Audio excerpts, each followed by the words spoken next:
they set up the Federal Reserve banking system in America, they then had access to create money out of thin air to finance the entire First World War. And some people think it wasn't a coincidence that the war broke out straight after the Federal Reserve Bank in America, as one of Karl Marx's 10 points to socialise the West, had been brought in. Here we see that Britain went to war, and here we see young men from the British Commonwealth about to have their lives terminated on no man's land as they go over the top.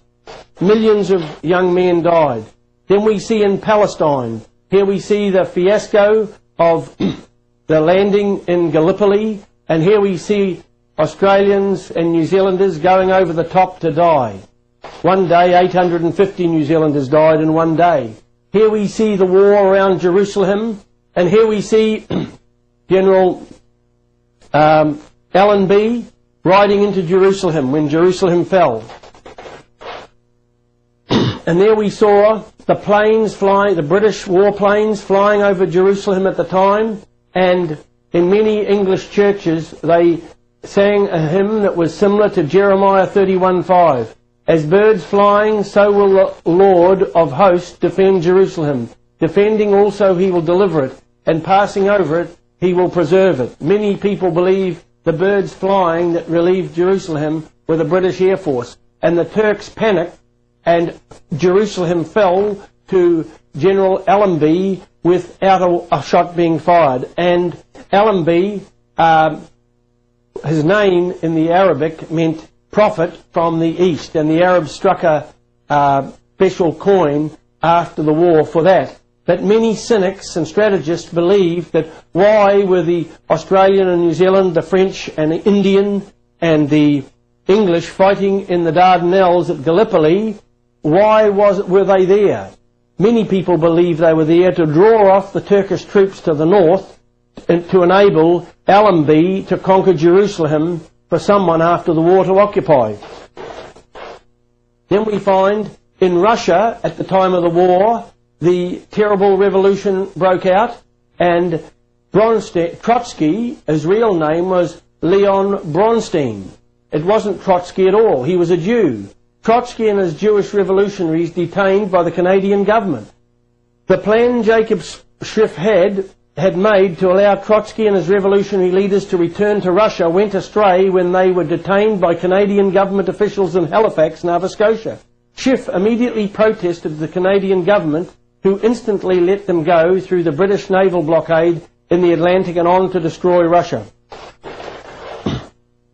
Kitchener, the great British general, dies when a battleship he was on. He was going to aid Russia, but certain powers in the world, they believe, didn't want him to do so. A decision was reached to send Lord Kitchener to Russia for the purpose of reorganising the Russian military forces against Bolshevism. Lord Kitchener sailed from Scapa Flow aboard the HMS Hampshire. She was mysteriously sunk during the night of June the 5th, 1916. The German military stated that it had nothing to do with the sinking. Some people believe that people in the know and secret societies had placed a bomb on that ship to get rid of Kitchener because they knew that they planned a revolution in Russia.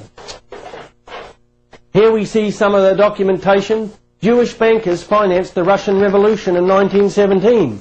At school, I was taught that the Russian Revolution was a movement of the working class people to better their conditions. But after the revolution, we find out that the Russian conditions were twice as bad as what they were beforehand. And on April the 17th, Jacob Schiff publicly declared that it was thanks to his financial support that the revolution in Russia had succeeded. Today it is estimated that Jacob's grandson, John Schiff, by his grandson John Schiff, that the old man, that's Jacob, sank about $20 million into the final triumph of Bolshevism in Russia. Many Bolsheviks are Jews according to Jewish sources. This is from a Jewish chronicle. There is much in the fact of Bolshevism itself, in the fact that so many Jews are Bolshevik, in the fact that the ideas of Bolshevism at many points are consonant with the finest ideals of Judaism.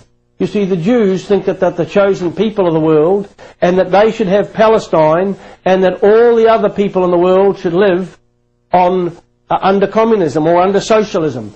And they are called by the Jew goyim, or cattle, or common herd.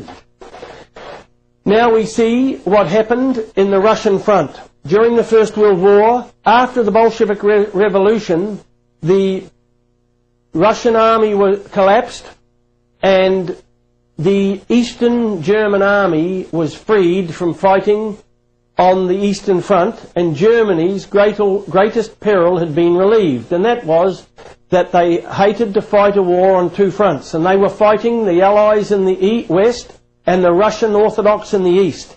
And once the revolution collapsed, the Russian armed forces, and pandemonium and chaos broke out, the Eastern army of the Germans managed to come over, and here the Allies were suddenly confronted by two German armies of formidable size. Then we see that Lord Rothschild obtained from Lord Balfour, a retired Prime Minister of England, what they call the Balfour Agreement. And it was where Jewish finance pressurised the English into promising them Palestine for Jewish immigration after the war. And this is what it read: I have much pleasure in conveying to you, on behalf of His Majesty's government, the following declaration of sympathy with Jewish Zionist aspirations, which have been submitted to and approved by the Cabinet. His Majesty's government view with favour the establishment in Palestine of a national home for the Jewish people, and will use their best endeavours to facilitate the achievement of this object, it being clearly understood that nothing shall be done which may prejudice the civil and religious rights of existing non-Jewish communities in Palestine. Get that? Or the rights and political status enjoyed by Jews in any other country. I should be grateful if you would bring this declaration to the knowledge of the Zionist movement, signed Lord Balfour. And there we see Lord Balfour.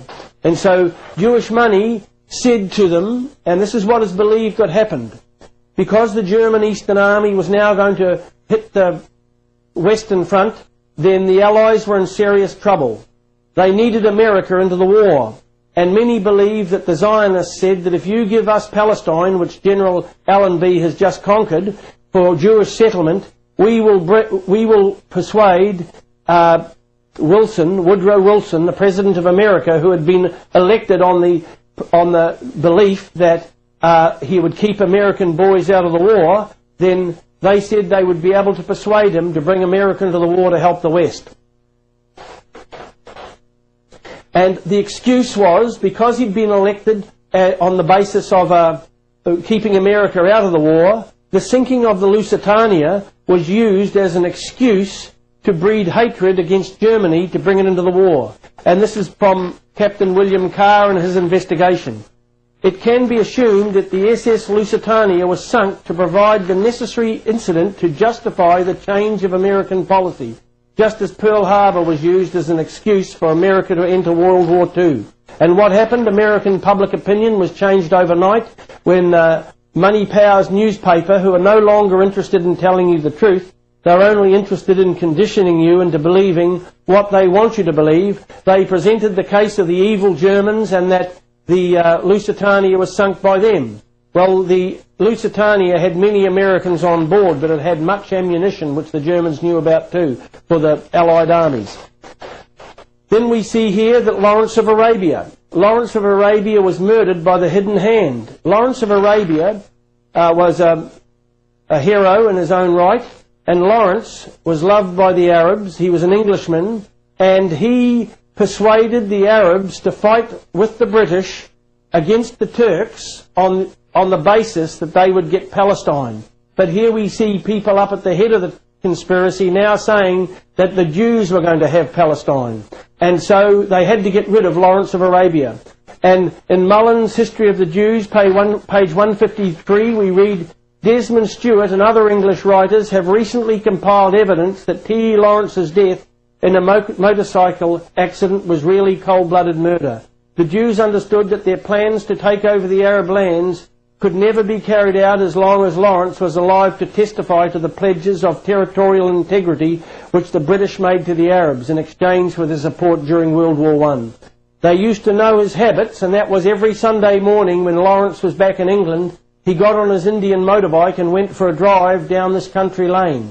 One day when he went down there was a thin wire rope across the road, and of course it broke his neck.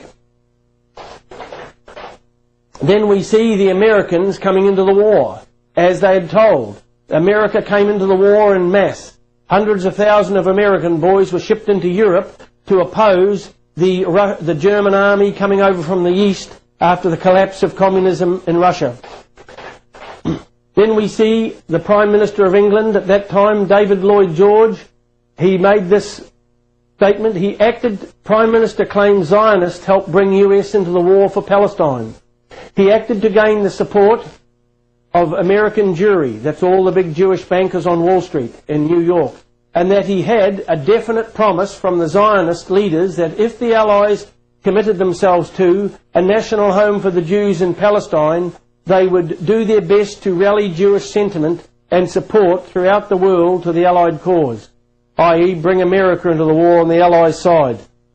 That was in The Controversy of Zion by Douglas Reed, page 269.